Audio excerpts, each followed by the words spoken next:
పరిశుద్ధమైన నామమునకు మహిమ కలుగును గాక.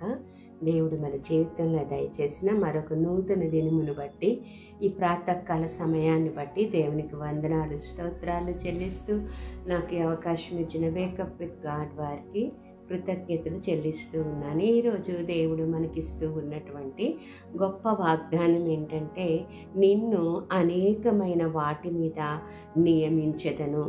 మత్తయి సువార్త 25వ అధ్యాయము 21వ వచనంలోని చివరి భాగము. నిన్ను అనేకమైన వాటి మీద నియమించెదను. ఈ వాక్యము ఏ సందర్భంలో చెప్పబడిందో, ఎవరు చెప్పారో, ఎవరితో చెప్పారో మనందరికీ బాగా సుపరిచితమైనటువంటి వాక్య భాగం. ఇది తలాంతుల ఉపమానంలో యజమానుడు 5 తలాంతులు ఇచ్చిన దాసునితో పలికినటువంటి మాటలివి.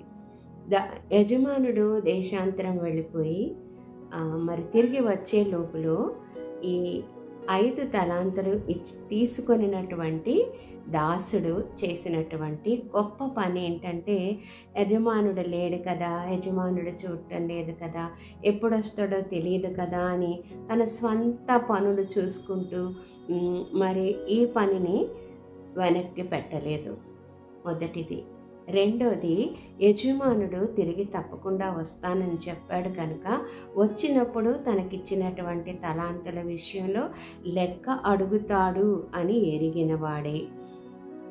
మూడోది, తనకు తన పనిలో ఉన్న నేర్పంతా యజమానునికి చూపించాలి అనే ఒక చక్కని ఆలోచనతో ఏం చేశాడంటే, ఆ 5 తలాంతులను 10 తలాంతులుగా చేశాడు. అలా చేయటం ద్వారా యజమానుని గౌరవించాడు, యజమానుని మాటను గౌరవించాడు, యజమానుడు లేనప్పుడు కూడా నమ్మకంగా ఉన్నాడు, యజమానుడు వచ్చినప్పుడు లెక్క అప్పచెప్పడానికి సిద్ధపడ్డాడు, తన నేర్పంతటిని ప్రదర్శించాడు. అప్పుడు యజమానుడు అన్న మాటలివి, నిన్ను అనేకమైన వాటి మీద నియమించెదను.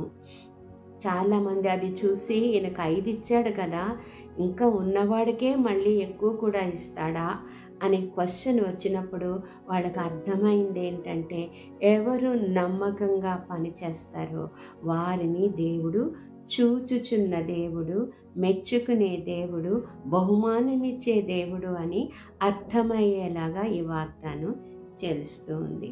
మరి నీకు హెచ్చింపు కావాలి అని నీవు ఆశపడినట్లయితే ఈ దాసునిలాగా నమ్మకంగా పనిచేస్తే అనేకమైన వాటి మీద నిన్ను ఆయన నియమిస్తాను అని ఈ ఉదయకాలాన్ని చెప్తూ ఉన్నాడు. ప్రార్థన చేసుకుందాం. పరిశుద్ధుడివైన మా పరలోక ప్రియ తండ్రి, మా యజమానుడుగా నీవుండి మాకిచ్చిన ప్రతి తలాంతు కొరకు నీకు వందనాలు చెల్లిస్తూ ఉన్నాం. నీవిచ్చిన తలాంతులను ప్రభా, నీ వచ్చే లోపల ప్రభా, నీ నామ మహిమ కొరకు మేము వాడి నాయన అభివృద్ధి చేసి నాయన, నీ వచ్చినప్పుడు మా నేర్పంతటిని, మా నమ్మకత్వం అంతటిని నీ ఎదుట చూపించి నాయన, నీ చేత బళ నమ్మకమైన మంచి దాసుడా అని అనిపించుకుని కృపలో మమ్మను నడిపించుమని యేసు నామములో అడిగి వేడుకొంచున్నాం తండ్రి. ఆమేన్.